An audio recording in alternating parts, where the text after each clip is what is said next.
এই লাইফ সাপোর্টে চলে যাওয়া এই বাবুদের জন্য ভালো লক্ষণ না। এই বাবুটা আর ফিরে কখন আসবে বা আল্লাহ কিভাবে দিবে সেটা জানি না।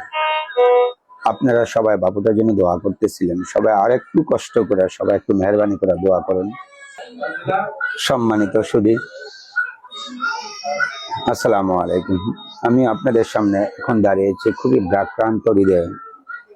আমরা যেই বাবুটা নিয়ে গত 7 দিন যাবৎ যুদ্ধ করতেছিলাম, যে বাবুটা নিয়ে আমরা সার্জিক্যাল টিম গঠন করেছিলাম, যে বাবুটার জন্য আমরা কার্ডিয়াক টিম গঠন করেছিলাম, যেই বাবুটাকে আসলে অপয়া বাচ্চা বলে বাবা মা ওকে ত্যায্য করে বা ত্যাগ করে দিয়েছিলেন, যাকে হাসপাতালের বিছানায় রেখে চলে গিয়েছিলেন, এই বাবুটার জন্য আপনারা সবাই দোয়া করতেছিলেন।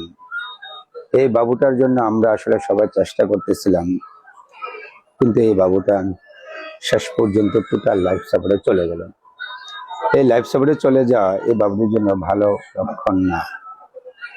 এই বাবুটা আর ফিরে কখন আসবে বা আল্লাহ কিভাবে দিবে সেটা জানি না। আপনারা সবাই বাবুটার জন্য দোয়া করতেছিলেন, সবাই আর একটু কষ্ট করে, সবাই একটু মেহরবানি করে দোয়া করুন। এই বাবুটা আমাদের আদরের বাবু। এই বাবুটার জন্য আমি আসলে একজন নিওনটোলজিস্ট, আমি কাজ করি ক্রিটিক্যাল বাবু নিয়ে। আমি আমার হাতে অনেক বাবু, আমি আসলে অনেক ক্রিটিক্যাল বাবু ম্যানেজ করেছি, এবং আমি প্রত্যেক দিনে এনআইসিতে 2-1টা বাচ্চা, যেহেতু এনআইসিতে ক্রিটিক্যাল বাচ্চা থাকেন, এখন বাংলাদেশ নবজাতক হাসপাতালে এনআইসিউ পৃথিবীর সবচেয়ে বড় এনআইসিউ, যেখানে ডেলি 300-র উপরে নবজাতক থাকেন। এই হাসপাতালে ডেলি 2-3টা বাচ্চা মারা যাওয়াটাই স্বাভাবিক ঘটনা, এবং আমি রেগুলারই এরকম 2-1টা বাবু, ক্রিটিক্যাল বাবু আমি আল্লাহ নিয়ে যেতে দেখেছি। কিন্তু এই বাবুটা আসলে লাইফ সাপোর্টে যাওয়ার পর আমি এতটা কষ্ট পেয়েছি, রোজা রমজানের দিন আমার চোখ দিয়ে পানি আসছে, কথা বলতে পারতেছি না। আপনারা সবাই বাবুটার জন্য দোয়া করুন। আমি অনেক ক্রিটিক্যাল বাচ্চা দেখেও এতটা আসলে মর্মাহত হইনি, কারণ যেহেতু আমি এগুলো নিয়েই কাজ করি। এই বাবুটা যেহেতু আপনাদের আমার সবার আসলে আদরের বাবু, সবার দোয়ার বরকত বেঁচে ছিল, বেঁচে আছে, আপনারা ওর জন্য আরেকবার একটু দোয়া করুন। শেষবারের মতো সবাই একটু মিলে চেষ্টা করি। ওকে আমরা এই মুহূর্তে প্লাজমা দিচ্ছি, এই মুহূর্তে সাদা রক্ত দিচ্ছি, ওরা প্যান্টাগুলিন অলরেডি চলতেছে।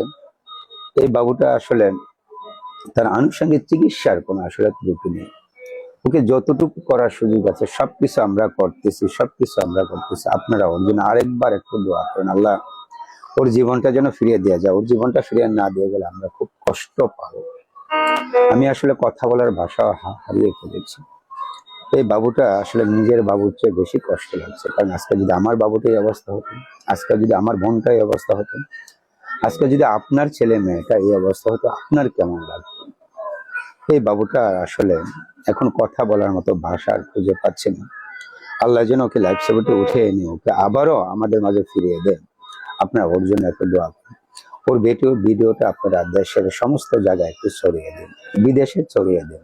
কে কার দোয়ার বরকতে ও বেঁচে যাবে এটা বলা যায় না। ও যেন সবার কাছ থেকে একটু দোয়া পায়, দোয়ার বরকতে যেন উঠে আসে। সবাই ওর জন্য একটু চেষ্টা করেন, একটু দোয়া করেন। ওর ভিডিওটা শেয়ার করে দিন।